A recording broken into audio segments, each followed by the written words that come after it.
বিসমিল্লাহির রহমানির রহিম। আসসালামু আলাইকুম, আদাব। আজকে আমি কথা বলবো এই অবৈধ ডেভিল ইউনূস আগামী 12ই ফেব্রুয়ারি জাতীয় সংসদে যে নির্বাচন হওয়ার কথা ঘোষণা করেছেন, সেটাকে নিয়ে একটি ধূম্রজাল সৃষ্টি হয়েছে। আদৌ সেই নির্বাচন হবে কিনা সেই সময়ে, বা ওই নির্বাচন হলেও ইউনূস সেই নির্বাচন করবে কিনা, তখন ইউনূস ক্ষমতায় থাকবেন কিনা, মূল কথা এই নিয়ে। তার আগে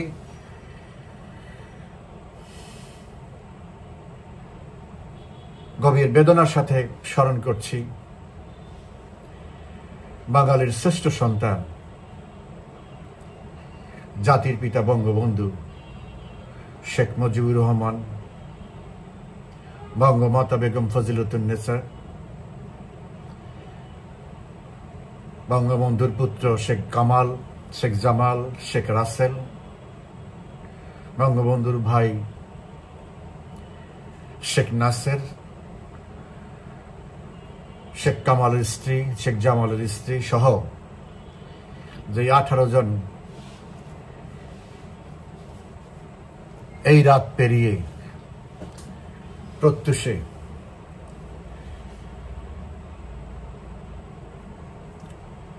নির্মমভাবে নিহত হয়েছেন, তাদের আত্মা মাগফিরাত কামনা করছি। আগামীকাল জাতীয় শোক দিবস, 15ই আগস্ট।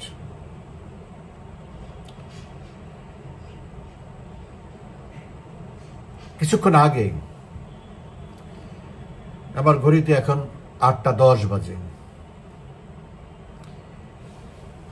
আধা ঘন্টা আগে দেখলাম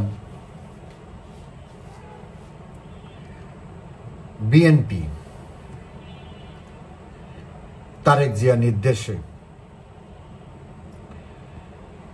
32 নম্বরের সেই ধ্বংসস্তূপের সামনে অবস্থান নিয়ে বিভিন্ন ব্যঙ্গাত্মক, আক্রমণাত্মক স্লোগান দিচ্ছে।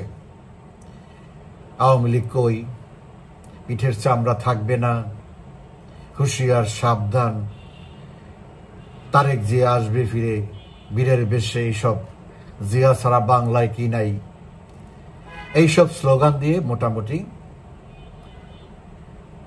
32 নম্বর ওই সড়কের দখল নিয়েছে। এই প্রথম। এর আগে বিএনপি যা বলেছে, যা করেছে, আড়ালে আবদালি করেছে, ঘুরিয়ে পেঁচিয়ে করেছে। এবারই প্রথম জাতীয় শোক দিবসে আমাদের নেতা সজীব ওয়াজেদ জয় যে আহ্বান জানিয়েছে 32 নম্বরে বঙ্গবন্ধুর এই ধ্বংসস্তূপে, 32 নম্বরে মাটিতে গিয়ে শ্রদ্ধা জানানোর জন্য, ভয়ে ওদের হৃদকম্পন শুরু হয়ে গেছে। সেই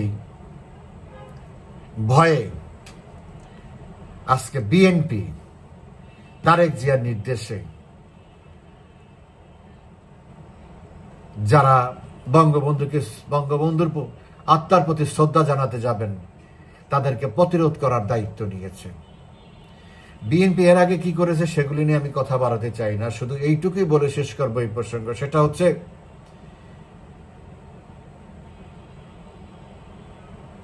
বিএনপিরও তীর্থস্থান ঢাকায় আছে, জিয়ার কবর আছে।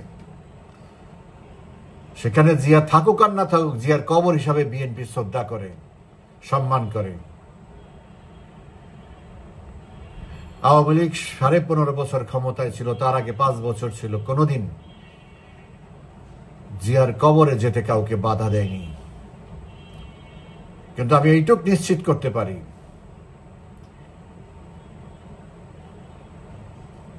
বিএনপি যে আজকে সাংগঠনিকভাবে, দলীয়ভাবে যে দায়িত্ব নিয়েছে বঙ্গবন্ধুর ভক্তদের প্রতিরোধ করার, এটার জবাব বিএনপি পাবে। এটার অ্যাসিমেট্রিক জবাব বিএনপি পাবে, এইটুকু আমি বলতে পারি।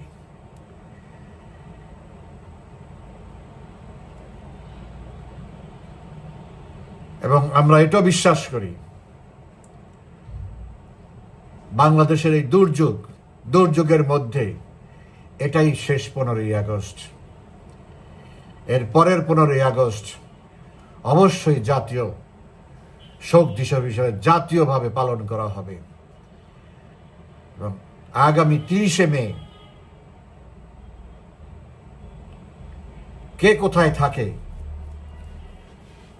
সেটাও যেন সবাই চিন্তার মধ্যে রাখে।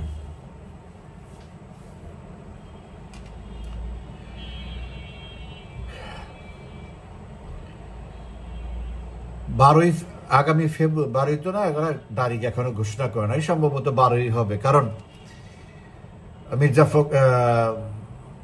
তারেক জিয়া লন্ডনে ডেভিল ইউনূসের সাথে বৈঠকের পরে 10 মিনিট পরেই, বৈঠক থেকে তারেক জিয়া বের হওয়ার 10 মিনিট পরেই সম্ভবত মির্জা ফখরুল সাহেবকে ফোন করেছে এবং মির্জা ফখরুল তার পরপরই একটা সাংবাদিক সম্মেলন করে শুকরানা আদায় করেছে, ডেভিল ইউনূসকে ধন্যবাদ জানিয়েছে এবং 12ই ফেব্রুয়ারি নির্বাচনের তারিখও ঘোষণা করেছে। সো এটা তারেক জিয়ার বলাতেই সে নিশ্চয়ই বলেছে। তারেক জিয়ার কথা ছাড়া তো আর কেউ কিছু বলে না, সেটা আমরা ধরতে চাই না। তো ধরে নিলাম 12ই ফেব্রুয়ারি বা ফেব্রুয়ারি মাসের প্রথমার্ধে নির্বাচন। এখন এই ঘোষণার পরপরই তারপরের দিন আমি একটা প্রোগ্রাম করেছি, তখন আমি বলেছি নির্বাচন একটা হবে। আমি এখনো ঠিক তাই বলছি, নির্বাচন একটা হবে, তবে সেই নির্বাচন ইউনূসের অধীনে হবে না। কারণ ইউনূস নিরপেক্ষ লোক না। সে যে নিরপেক্ষ না তার প্রমাণ, ভুরি ভুরি প্রমাণ এখন মিডিয়াতেই সবাই বলছে। আমার নতুন করে আর বলার কিছু নেই। তার নিজের দল আছে, তার নিজের প্রতিপক্ষ আছে, তার নিজের শত্রুপক্ষ আছে। সো তার মতো একজন পক্ষপাত দুষ্ট ভিন্ডিকটিভ মেন্টালিটির লোক একটা ফ্রি অ্যান্ড ফেয়ার নির্বাচন করতে পারে না। এখন কথা হচ্ছে তাহলে ইউনূস কিভাবে যাবে? তাকে তো সরে যেতে হবে অথবা তাকে উৎখাত করতে হবে। যদি সরে না যায় তাহলে তাকে উৎখাতই করবে। এখন কথা হচ্ছে ইউনূসের আসার প্রেক্ষাপটটা কি, সেটা আবার একটু নতুন করে বলতে হবে। ইউনূসের আসার প্রেক্ষাপট হচ্ছে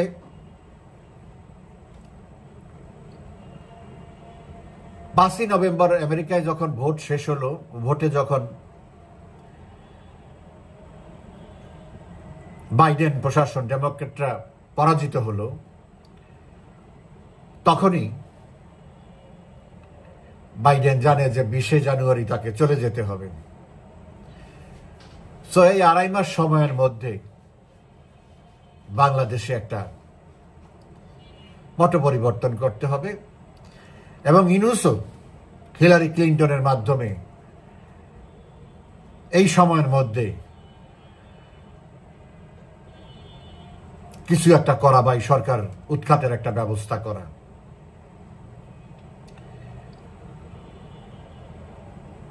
আমি যতটুকু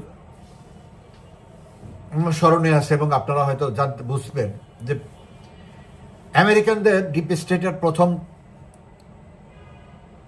চয়েস ছিল মির্জা ফখরুল।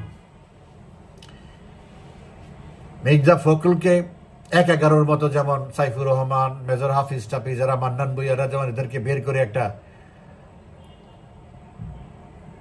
এন্টি খালেদা জিয়া, এন্টি তারেক একটা গ্রুপ বের করেছিল।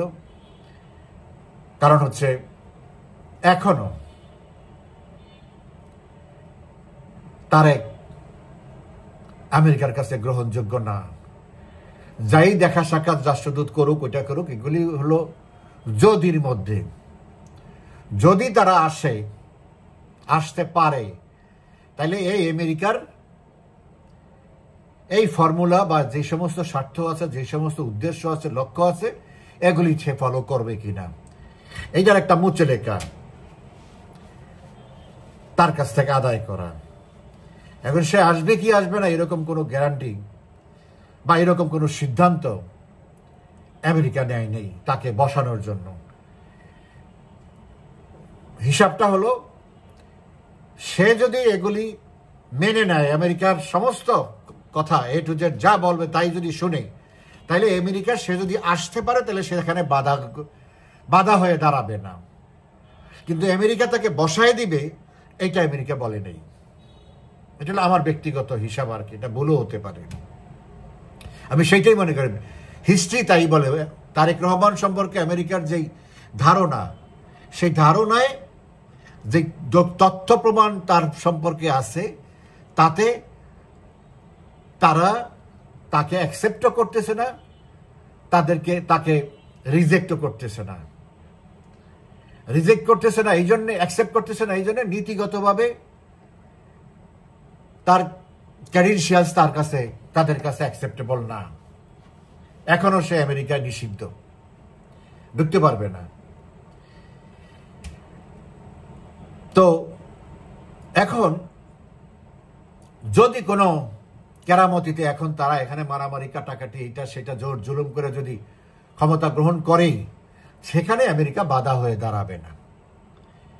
তখনই বাধা হয়ে দাঁড়াবে না যতক্ষণ পর্যন্ত সে আমেরিকার ফর্মুলা সে কনভে করে এবং সে ওবে করে, মান্য করে চলে, এই পর্যন্তই। কিন্তু গত 2 বছরের মতো সময়ে কোভিডের পরপরই বাংলাদেশের মিডিয়া এবং সুশীলরা, আমেরিকাপন্থী যারা, তারা মির্জা ফখরুলের উপরে বেশ জোর দিয়েছে।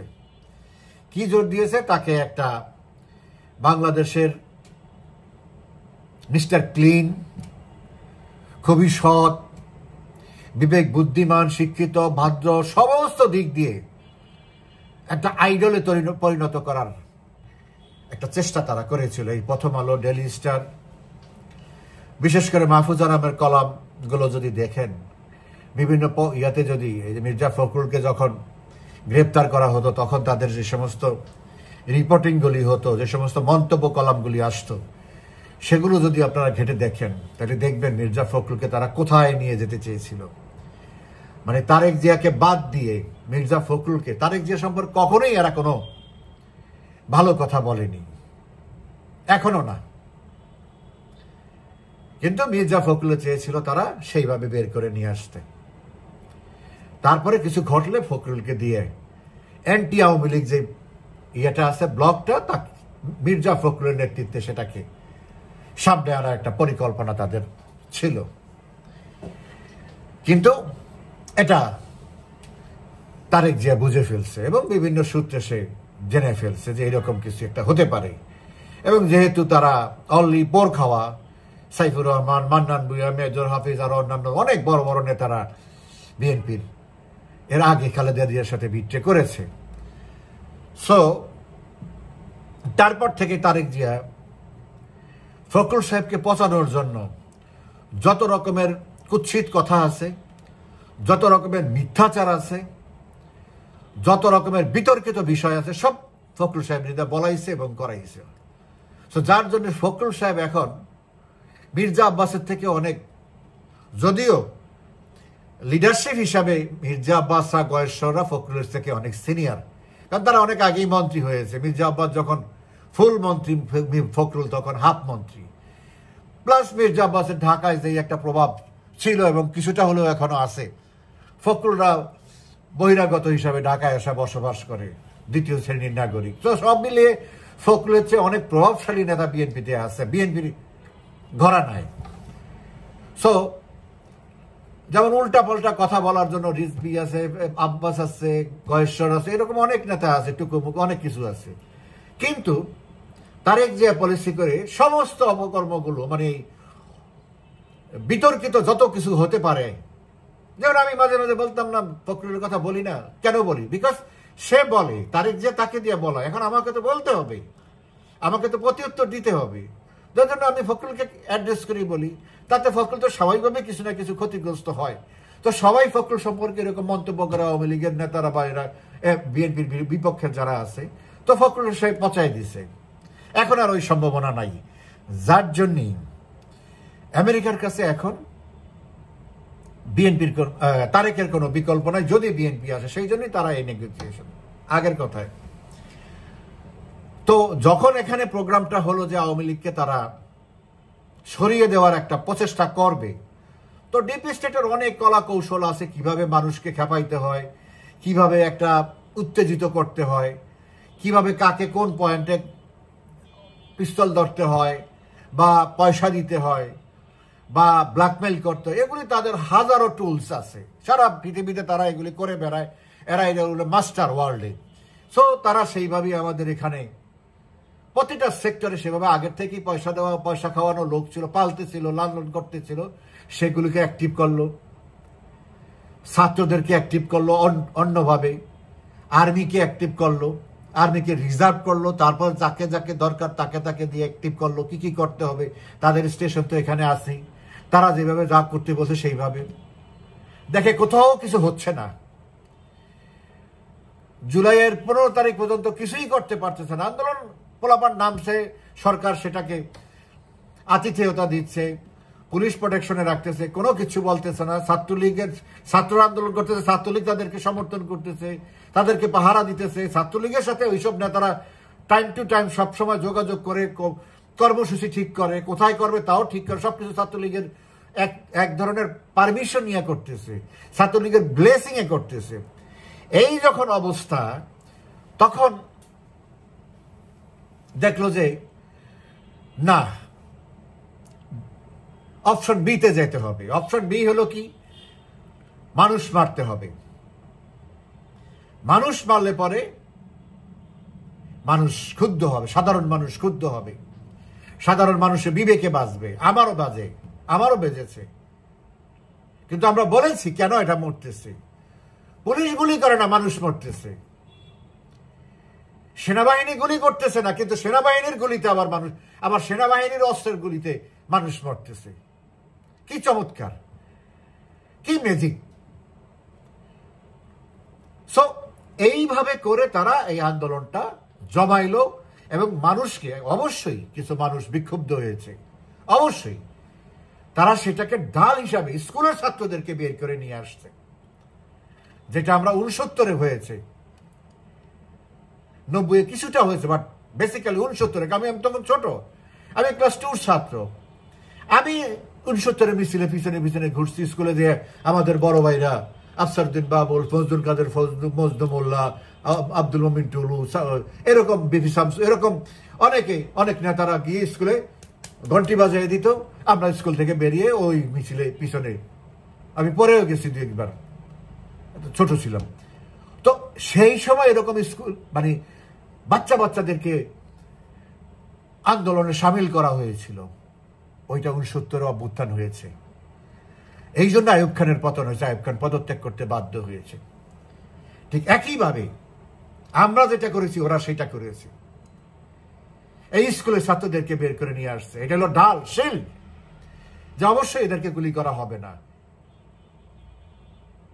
আমি বিভিন্ন জেলায়, বিভিন্ন জায়গায়, আমার নিজের জেলা ভোলায় বিভিন্ন জায়গায় কথা বলেছি যে এদেরকে এরা এইভাবে ফ্রিলি মিছিল মিটিং করতেছে, বলতেছে যে স্কুলের বাচ্চারা, 5-6 বছর 7 বছরের বাচ্চারা বই খাতা নিয়ে মিছিলে, তাদেরকে কি করব? এখানে হইল ব্যাপারটা। সো এইভাবে করে আমাদেরকে জিম্মি করা হইলো, ব্ল্যাকমেইল করা হইলো, পলিটিক্যাল ব্ল্যাকমেইল, স্ট্রিট ব্ল্যাকমেইল। এখন মূল কথা হচ্ছে, তখন স্বাভাবিকভাবে একটা টার্মোয়েল হয়েছে, একটা জনপ্রিয়তাও পেয়েছে, এটা কম হোক, আওয়ামী লীগের থেকে বড় সংগঠন না, বাট কিছু লোক তো রাস্তায় নেমেছে, এটা তো সত্য, হ্যাঁ নেমেছে। বাট ওইটা আওয়ামী লীগকে উৎখাত করার জন্য মতো লোক ছিল না। আওয়ামী লীগ চাইলে যে কোনো সময় এটাকে নিউট্রালাইজ করতে পারত যখন চরমে আসছে তখন। এখন কথা হচ্ছে এইসব ঘটনার মধ্যে দিয়ে আমেরিকা ধারণা হয়েছে যে তারা আরেকটি গাছ যে তারা বীজ রোপণ করেছিল 2001-এর আগেই, 2007-এর আগেই, এই যে ইউনুসকে মেডেল দিয়ে কি বলে নোবেল দিয়ে তৈরি করেছে আগের থেকে, তাকে বিখ্যাত বানানো হয়েছে। ইউনুসকে নোবেল দেওয়ার পরে সবাই, প্রধানমন্ত্রী, খালেদা জিয়া, অমুক দল সমুক দল, রাজনৈতিক সামাজিক সমস্ত সংগঠন তাকে শুভেচ্ছা জানিয়েছে, পুরো জাতি তাকে শুভেচ্ছা জানিয়েছে। কারণ তখন পর্যন্ত সে তো বিতর্কিত কোনো ব্যক্তি ছিল না। নোবেল পেয়েছে, আমাদের জন্য সম্মানের একটা নোবেল, সেটা যেভাবেই হোক, তখন তো আর আমরা এগুলি বুঝি নেই, জানি না। যাই হোক, তো তাকে নোবেল দিয়ে পপুলার বানানো হয়েছে, সিম্বল বানানো হয়েছে। সারা পৃথিবীতে এই নোবেল দিয়ে তাকে হাঁটাইছে, ঘুরাইছে, একটা ক্যাম্পেইন করেছে, একটা ফিগার হিসাবে তৈরি করেছে। তো তখন তো এটা ফেল করলো, তাকে দিয়ে তো হলো না। দল করতে চাইলো, দল অ্যাকসেপ্ট করলো না, মানুষ রাজনৈতিকভাবে তাকে অ্যাকসেপ্ট করলো না। ব্যক্তি ইউনুসকে নোবেল প্রাইজ ওনার, গ্রামীণ ফোনের এই গ্রামীণ ব্যাংকের এটা করেছে, সব মিলে ওই ওকে। As a politician people did not accept him, এই জন্য সে ব্যর্থ মনোরতে আবার ফিরে গেছে জায়গায়। কিন্তু আমেরিকা মনে করেছে, এই আন্দোলনটা ঘুষাই দিয়ে মনে করেছে যে তাকে, সে পপুলার, আওয়ামী লীগের এন্ট্রিতে সবাই চলে গেছে এবং খুব মেটিকুলাসলি 3টা জায়গায় হিট করা হয়েছে। 32 নম্বর বঙ্গবন্ধুর বাড়ি, গণভবন, প্রধানমন্ত্রীর বাসভবন, সরকারি বাসভবন এবং জাতীয় সংসদ, প্রধানমন্ত্রীর দপ্তর, এই 4টা। কারণ হচ্ছে দেখানো হয়েছে যে মানুষের ক্ষোভটা শেখ হাসিনার উপরে, এটা বিশ্বে প্রচার করা হয়েছে, এন্টায়ার ওয়েস্টার্ন ওয়ার্ল্ডে এটা খুব বড় করে দেখানো হয়েছে যে শেখ হাসিনা কতটা আনপপুলার, মানুষ কিভাবে তাকে উচ্ছেদ করেছে শ্রীলঙ্কার মতো, এবং সেই জন্য সে পালিয়ে যেতে হয়েছে। তো তারা যাকে সৃষ্টি করলো, বা তাদের একটা আশা ছিল, তারা তো ইনু যে এতটা অপদার্থ, এতটা অযোগ্য, ব্যক্তি জীবনে এতটা লোভী, এটা তো তারাও জানতো না। আপনি একটা মানুষকে 100 বছর বাঁচলো, আপনি চিনবেন না সে আসলে কোন জায়গাটায় তার দুর্বলতা আছে। প্রতিটা মানুষের মধ্যেই দুর্বলতা আছে। পৃথিবীতে এমন কোনো মানুষ নাই যার মধ্যে কোনো একটা জায়গায় ফ্যাসিনেশন নাই। কিন্তু এটা সময়ের পরিক্রমা, সেটা ওই সিচুয়েশনটা আপনার সামনে আসতে হবে। It may come after 20 years of your life and it may come after 100 years of your life. ওই সিচুয়েশনটা ছাড়া আপনি বুঝতেই পারবেন না যে এই লোকটা ওভারঅল 100% ভালো কিনা। সো ইউনুসকে তারা ওভারঅল এভারেজে ভালোই মনে করেছে এবং মানুষ তাকে গ্রহণও করবে, এমন একটা সিচুয়েশনে তাকে এখানে ছেড়ে দেওয়া হয়েছে। কিন্তু ইউনুস ক্ষমতা গ্রহণ করার পরে সে যে কাজগুলো করেছে, পুরোপুরি তাদের নীতি আদর্শ, তাদের পরিকল্পনা সবকিছুর বিরুদ্ধে চলে গেছে। তারা ইউনুসকে তৈরি করে এনে ছেড়ে দিল, এখানে দায়িত্ব দিল, আর ইউনুস চলে গেল জঙ্গিদের খপ্পরে। এখন প্রশ্ন হলো যে জঙ্গিদের খপ্পরে গেল কেন? কারণ ইউনুস দেখতে পেল যে এই জঙ্গিরা তাকে ক্ষমতায় আনছে। হ্যাঁ, আমেরিকার সমর্থন না থাকলে তো আর আর্মি রিভল্ট করে না। আমাদের আর্মি যে বিশ্বাসঘাতকতা করুক আর বিদ্রোহ করুক, যাই করুক, এটা আমেরিকার জন্যই করছে। আমেরিকা জাতিসংঘকে দিয়ে বলাইছে, বা তারা অন্যভাবেও বলছে। কিন্তু মাঠে অনেকগুলো এলিমেন্টস কাজ করছে, সেই এলিমেন্টসগুলি জঙ্গি, অস্ত্রধারী, উগ্রবাদী, ইসলামিক উগ্রবাদী, ইসলাম ধর্ম নিয়ে উগ্রতা করে তারা। এখন ইউনুস দেখলো যে তাদের ভূমিকাই শক্ত ভূমিকা এবং তারাই শক্তিশালী মাঠে, তারাই যে কোনো কিছু করতে পারে। তখন ইউনুস তাদের খপ্পরে পড়ে গেল। এই জামাত, হেফাজত, এই সমস্ত হুজি, আনসারুল্লাহ, যত কিছু আছে সব।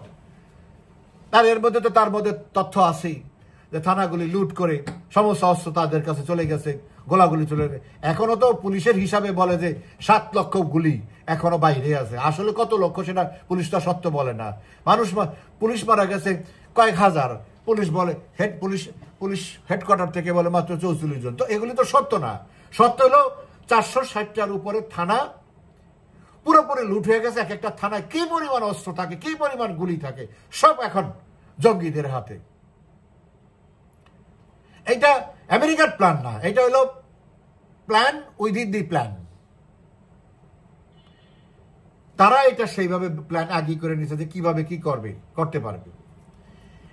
এখন ইনুস যে ব্যর্থ হইল, তাদের আশায় যে গুড়েবালি দিল, আশার যে গুড়েবালি দিল, সে যাতে তাকে এখন ঘৃণা করে, যাতে ইনুসকে ঘৃণা করে। যারা এই আন্দোলনের সামনে ছিল, যে সমস্ত ছেলেরা, এটা তো হলো, এটাও মেটিকুলাস ডিজাইনে। কারণ বিএনপি জামাত যদি সামনে থাকতো, এটা রাজনৈতিক আন্দোলন হতো, তাইলে আর বা সাধারণ মানুষ রাস্তায় নামতো না। বিএনপি তো 15 বছর পর্যন্ত চেষ্টা করছে, নামাইতে পারে নাই। তাহলে এখন কি করলো? সাধারণ মানুষকে হিপনোটাইজ করার জন্য, ব্ল্যাকমেইল করার জন্য সাধারণ ছাত্রদেরকে সাইনবোর্ড হিসাবে সামনে রাখলো, যাতে মানুষ বুঝতে পারে না এটাতে কোনো রাজনীতি, বিএনপি জামাত টামাত কেউ নাই। এখানে আমাদের ছেলেরা, সাধারণ ছাত্র, ইউনিভার্সিটি কলেজে পড়ে, তারাই তো এখানে। এই যে একটা ব্ল্যাকমেইল করলো, এই যে একটা চিট করলো, সেটা এখন বুঝতেছে। তখন তো তাদেরকে সামনে রেখে এই কাজটা, তারা তো আসলে নেতা না, তাদেরকে সামনে আছে এই বিএনপি জামাত, এই আমেরিকার ডিপ স্টেট, এদেরকে দিয়ে এগুলি করাইছে। এরা করলে এটা নন পলিটিক্যাল থাকবে, পলিটিক্যাল হইলেই মাইর খাবে, নন পলিটিক্যাল থাকবে।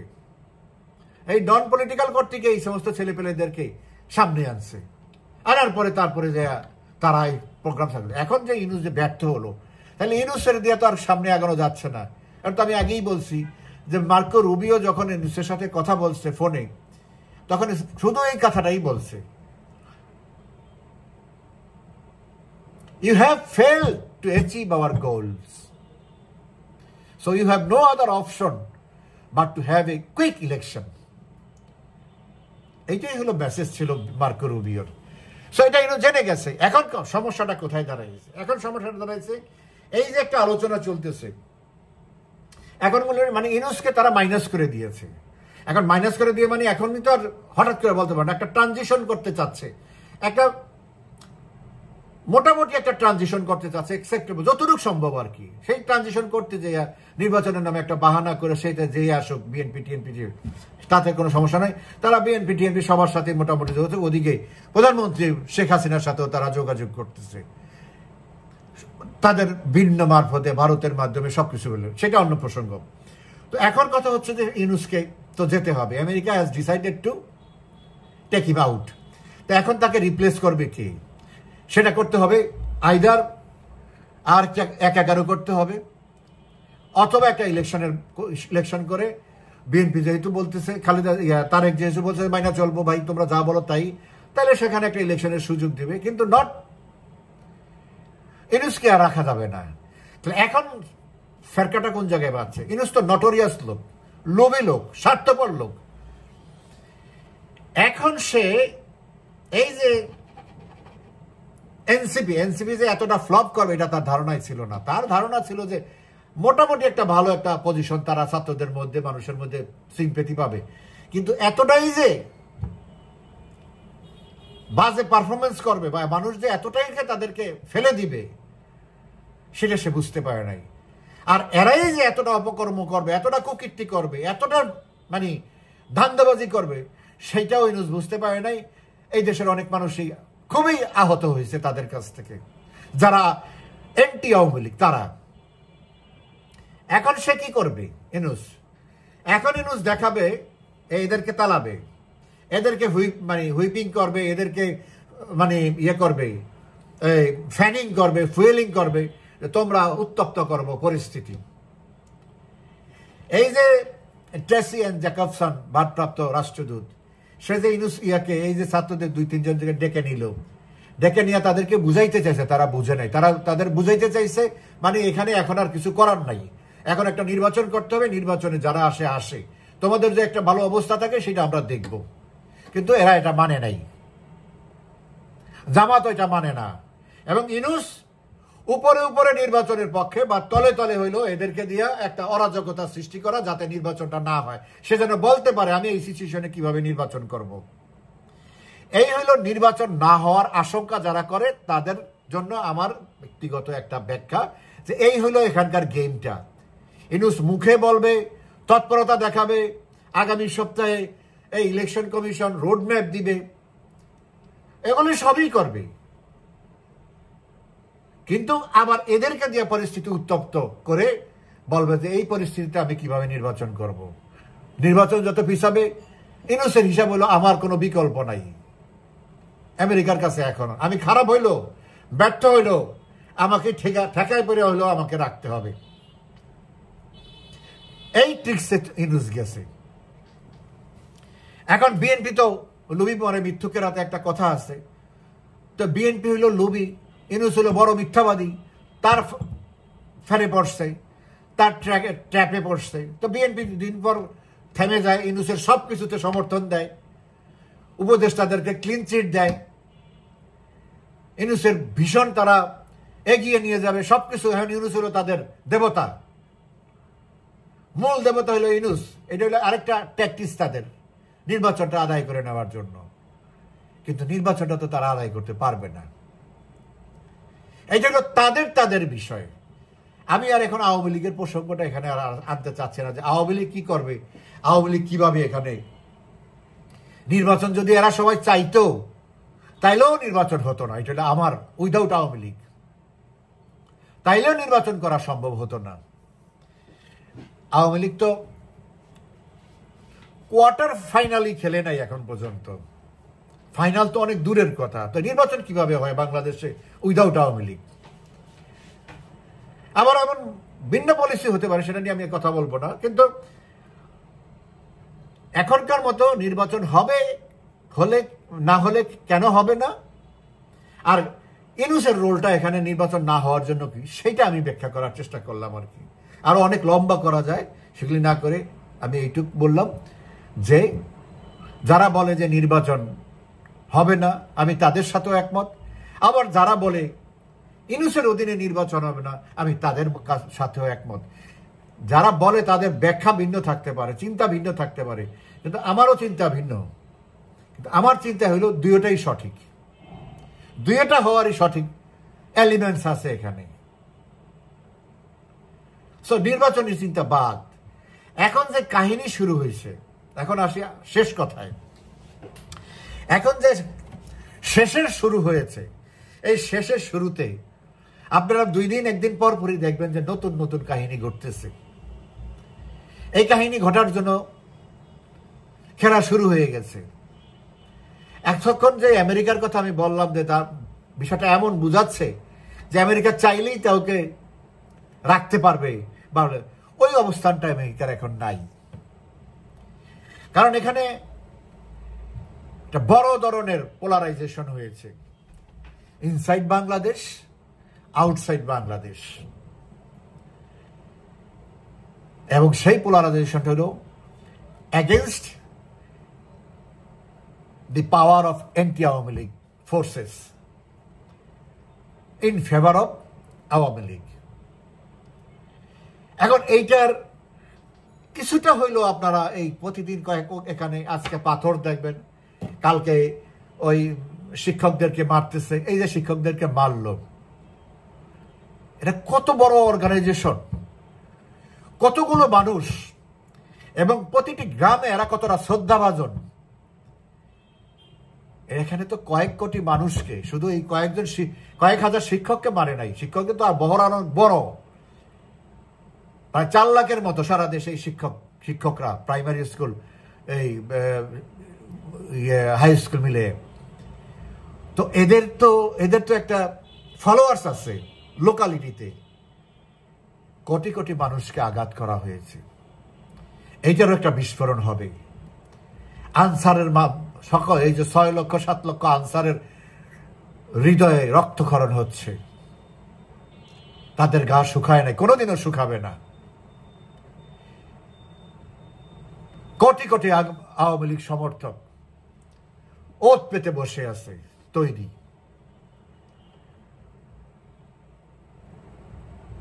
আরো অনেক কিছু, সেনাবাহিনীকে আমি ডিসকাট করতেছি না, সেনাবাহিনীর মধ্যেও পোলারাইজেশন আছে। তো সেই ক্ষেত্রে এই যে পাথর অমুক সেমুক একটার পর একটা ঘটনা ঘটতেছে, এই অমুককে মেরে ফেলতেছে, অমুককে কেটে ফেলতেছে, অমুক, এগুলি সবই লক্ষণ।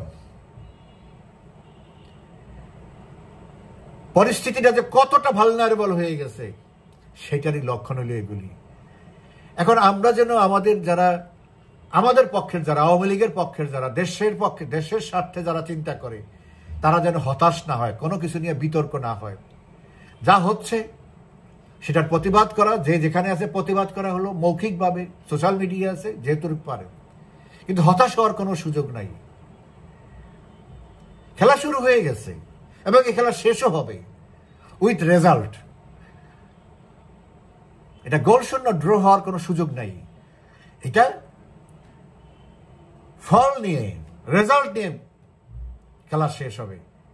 এখন রেজাল্ট কি, কোন ফর্মে, সেটা নিয়ে আমি আলাপ করতে চাই না। আগামীকাল প্রেসিডেন্ট পুতিন, প্রেসিডেন্ট ট্রাম্প যে বৈঠক হচ্ছে, এই বৈঠকের পরে 31শে December Putin, Modi, Xi Jinping ইয়ানচিতে, চায়নার যে শহর, সেখানে যে এসসিও শীর্ষ সম্মেলনের পরে তিনজনের যে ট্রাইলেটারাল যে শীর্ষ সম্মেলন হবে, বৈঠক হবে, সেটা একটা গুরুত্বপূর্ণ বৈঠক বাংলাদেশের জন্যেও। ওই মিটিং এর পরেই আমরা রিয়েল পিকচারটা আমাদের সামনে চলে আসবে। সো শেষ কথা হলো, ইউনূসের আন্ডারে কোনো নির্বাচন হবে না, ইউনূস নিজেও কোনো নির্বাচন করতে পারবে না, এটাই শেষ কথা। ধন্যবাদ, ভালো থাকবেন।